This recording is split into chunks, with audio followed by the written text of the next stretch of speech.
नमस्ते दोस्तों, स्वागत है आपके अपने चैनल कल्चरल वाइब्स जर्नी में। आज हम आपको बाली की एक अद्भुत और जादुई यात्रा पर ले चलेंगे। हम आपको बताएंगे कि कैसे भारत से बाली की यात्रा की योजना बनाई जाती है, यहाँ के प्रमुख दर्शनीय स्थल, यहाँ की वनस्पतियाँ और जीव जंतुओं की सुंदरता, करेंसी डिटेल्स, शॉपिंग एक्सप्लोरेशंस और स्थानीय खाने का मजा।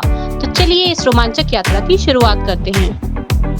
इस वीडियो में हम आपको बताएंगे बाली की जादुई यात्रा के बारे में। जानिए कैसे आप भारत से बाली की यात्रा की योजना बना सकते हैं। प्रमुख दर्शनीय स्थल, वनस्पतियों और जीव जंतुओं की सुंदरता, करेंसी डिटेल्स, शॉपिंग एक्सप्लोरेशंस और स्थानीय खाने का मजा।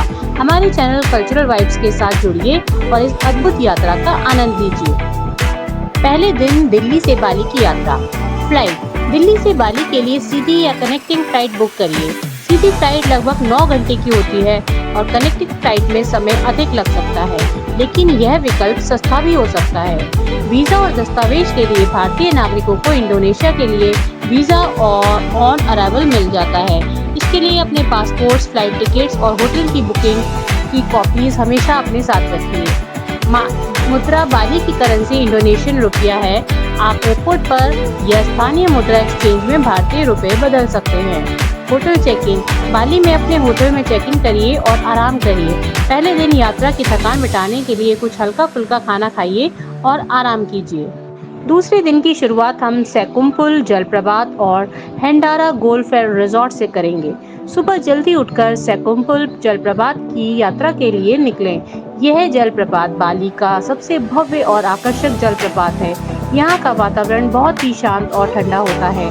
यहाँ पर कैसे जाइए? निजी टैक्सी या गाड़ी बुक करके आप यहाँ जा सकते हैं। सेकुम्पुल जलप्रपात बाली के उत्तरी भाग में स्थित है। यहाँ पर आप ट्रैकिंग का आनंद ले सकते हैं और झरने के पास फोटो खिंचवा सकते हैं। दोपहर में आप हेंडारा गोल्फ रिजॉर्ट का दौरा कीजिए। यहाँ की सुंदरता और शांति अद्वितीय है। सेकुम्पुल जलप्रपात से हेंडारा गोल्फ रिजॉर्ट तक की दूरी लगभग 1 घंटे की होती है। रिजॉर्ट में गोल्फ के लिए फोटो खिंचवाइए और यहाँ के सुंदर सुंदर गार्डन्स का आनंद लीजिए। शाम को आप बाली के स्थानीय बाजारों में शॉपिंग कर सकते हैं और इंडोनेशियाई खाने का स्वाद ले सकते हैं। खरीदारी के लिए आप लोकल हैंडीक्राफ्ट्स, बाली की विशेष कपड़े और सजावट की वस्तुएं खरीद सकते हैं। खाने के लिए आप नासी गोरेंग, मिए गोरेंग जैसे लोकप्रिय इंडोनेशियाई व्यंजन आजमाइए। तीसरे दिन की शुरुआत नगंगुंग गलान समुद्र तट और पूरा उलुन दानू प्राचीन मंदिर से कीजिए। नगुगलान समुद्र तट की यात्रा करें। यह समुद्री तट अपनी सफेद रेत और नीले पानी के लिए काफी प्रसिद्ध है। टैक्सी या बाइक किराए पर लेकर आप यहाँ जा सकते हैं। समुद्र तट पर सनबाथिंग करिए, स्विमिंग का आनंद लीजिए और सुंदर सुंदर दृश्यों की मेमोरीज अपने दिल में बनाइए। दोपहर में आप पूरा उलुन दानू प्राचीन मंदिर का दौरा कीजिए। यह बाली के धार्मिक और सांस्कृतिक धरोहर का प्रतीक है। नगुगलान समुद्र तट से मंदिर तक की दूरी लगभग 2 घंटे की होती है। मंदिर के अंदरूनी हिस्से का दर्शन कीजिए और यहाँ के सुंदर बगीचों का आनंद लीजिए। शाम को आप उबुड में भारतीय रेस्टोरेंट्स में डिनर करिए। यहाँ के famous restaurants Queens of India, Ganesha एक संस्कृति, गेटवे ऑफ इंडिया जैसे रेस्टोरेंट्स में स्वादिष्ट भारतीय खाना आपको इजीली मिल जाता है। चौथे दिन की शुरुआत आप सुवाक के चावल के खेत और उबुड पैलेस से कीजिए। सुवाक के विशाल और सुंदर चावल के खेतों की सैर करिए। यह क्षेत्र बाली का ग्रामीण सुंदरता को दर्शाता है। उबुड से सुवाक तक टैक्सी या बाइक किराए पर लेकर आप यहाँ जा सकते हैं। खेतों में ट्रैकिंग कीजिए और यहाँ के प्राकृतिक दृश्यों का आनंद लीजिए। दोपहर में आप उबुड पैलेस का दौरा करिए। यह बाली की सांस्कृतिक धरोहर का महत्वपूर्ण हिस्सा है। पैलेस के अंदरूनी हिस्से का दर्शन करें और यहाँ के सुंदर कला और शिल्प का आनंद लीजिए। शाम को आप पवित्र मंकी फॉरेस्ट सेंचुरी की यात्रा कर सकते हैं। उबुड पैलेस से मंकी फॉरेस्ट की दूरी काफी कम है। बंदरों के साथ मजेदार समय बिताइए और यहाँ की हरियाली का आनंद लीजिए। छठे दिन की शुरुआत आप कैलिंकिंग समुद्र तट और बाली चिड़ियाघर से कीजिए। कैलिंकिंग समुद्र तट की यात्रा करें। यह समुद्री तट अपनी क्रिस्टल स्पष्ट पानी के लिए काफी प्रसिद्ध है। यहाँ पर आप टैक्सी या बाइक बुक करके किराए पर लेकर जा सकते हैं। समुद्र तट पर सनबाथिंग कीजिए, तैराकी का आनंद लीजिए और सुंदर दृश्यों का आनंद ले सकते हैं। दोपहर में आप बाली चिड़ियाघर का दौरा कीजिए और यहाँ के वन्य जीवों को अनुभव करिए। समुद्र तट से चिड़ियाघर की दूरी लगभग 1.5 घंटे की है। यहाँ के विभिन्न वन्य जीवों का अनुभव करें और सुंदर गार्डन्स का आनंद लें। शाम को आप समुद्र तट पर सूर्यास्त का मनमोहक दृश्य देखें और स्थानीय बाजारों में शॉपिंग कीजिए। खरीदारी के लिए बाली के हैंडीक्राफ्ट्स, कपड़े और सजावट की वस्तुएं अवश्य खरीदिए। शाम को कूटा बीच पर जाइए और समुद्र तट पर सूर्यास्त का आनंद लीजिए। बाली चिड़ियाघर से कूटा बीच तक की दूरी लगभग 1 घंटे की है। समुद्र तट पर सनबाथिंग करिए, सर्फिंग करिए और स्थानीय बाजारों में लोकल शॉपिंग करिए। टिकट के लिए कोई प्रवेश शुल्क नहीं होता है। 7वें दिन अंतिम दिन और दिल्ली की वापसी। अंतिम दिन बाली के आसपास घूमने और लोकल शॉपिंग करने में बिताइए। अंतिम दिन बाली के सुंदर स्थलों का दौरा कीजिए और कुछ अंतिम समय शॉपिंग करिए। बाली से दिल्ली के लिए वापसी की फ्लाइट पकड़िए। अपनी फ्लाइट के समय से 3 घंटे पहले आप अवश्य एयरपोर्ट पहुंचिए। चेक इन कीजिए और आपके यादगार सफर की यादों को संजोए रखिए। बाली यात्रा के लिए कुछ सुझाव। करने योग्य बातें। स्थानीय संस्कृति का सम्मान कीजिए। मंदिरों में जाते समय उचित कपड़े पहनिए। मोल भाव करिए। शॉपिंग के दौरान मोल भाव करना ना भूलिए। स्थानीय भोजन का स्वाद अवश्य लें। नौसी गोरेंग, मीर गोरेंग, साके, बाबी गुलिंग जैसे व्यंजनों का आनंद लीजिए। पर्यावरण का ध्यान रखिए। प्लास्टिक का कम से कम उपयोग करें और कूड़ा कचरा न फैलाइए। ना करने योग्य बातें। डोंट्स।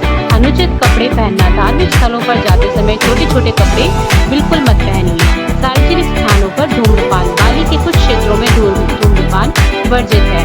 अजनबियों से सामान लेना। किसी भी अजनबी से कोई पैकेज या सामान ना लीजिए। बाली की यात्रा के प्रमुख आकर्षणों की टिकट विवरण और लागत।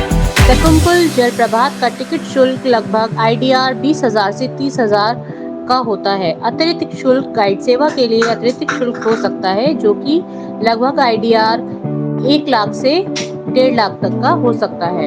हेंडारा गोल्फ और रिजॉर्ट के लिए फोटो क्लिक करने के लिए आपको लगभग IDR 30,000 खर्च करने पड़ सकते हैं।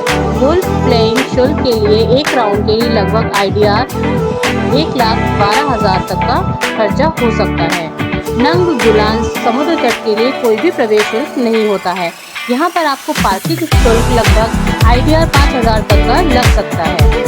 पूरा उलुन टानू ब्राटन मंदिर के लिए आपको IDR 50,000 तक का टिकट शुल्क लग सकता है। इसके अतिरिक्त फोटोग्राफी का कोई भी शुल्क नहीं होता है।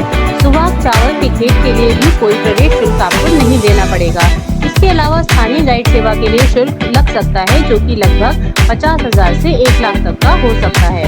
उबुद पैलेस के लिए प्रवेश निःशुल्क होता है। यहाँ पर डांस परफॉर्मेंस के लिए टिकट शुल्क IDR 1 लाख प्रति व्यक्ति तक का लग सकता है। पवित्र मंकी फॉरेस्ट सेंचुरी वयस्कों के लिए IDR 80,000 और बच्चों के लिए IDR 60,000 तक का टिकट होता है। मुंडुक झरने का टिकट शुल्क लगभग 20,000 तक का होता है। इसके अतिरिक्त पार्किंग शुल्क आपको IDR 5,000 तक का पड़ेगा।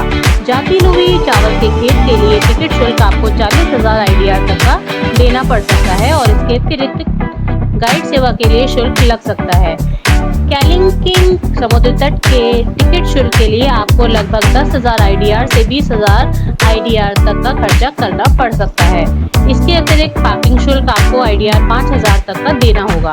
बाली चिड़ियाघर के लिए वयस्कों के लिए IDR 3,55,000 और बच्चों के लिए IDR 2,40,000 तक का शुल्क आपको देना पड़ेगा। स्पेशल एनकाउंटर और शो के लिए अतिरिक्त शुल्क आपको वहीं पर देना पड़ेगा।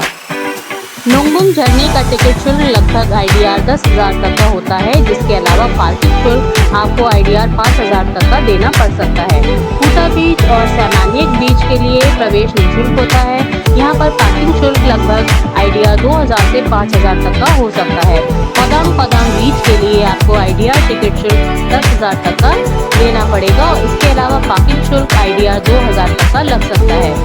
तीर्था जंगल जल महल के लिए टिकट शुल्क IDR 40,000 तक का हो सकता है। उसके अलावा मछली को खाना खिलाने के लिए आपको लगभग IDR 5,000 खर्च करने पड़ सकते हैं। गेट्स ऑफ हेवन लैपिंगयोंग मंदिर के लिए टिकट शुल्क आपको IDR 50,000 तक का देना पड़ सकता है। फोटो क्लिक करने के लिए अतिरिक्त शुल्क नहीं होता है, लेकिन दान के रूप में आप कोई भी राशि वहां पर दे सकते हैं। तो दोस्तों, इस अद्भुत यात्रा के लिए आपका बहुत बहुत धन्यवाद। अगर आपको यह वीडियो पसंद आया हो तो लाइक सब्सक्राइब करना ना भूलिए। हम जल्दी ही एक और रोमांचक यात्रा के साथ लौटेंगे। तब तक आप यात्रा का आनंद लें और जीवन का मजा लीजिए। धन्यवाद।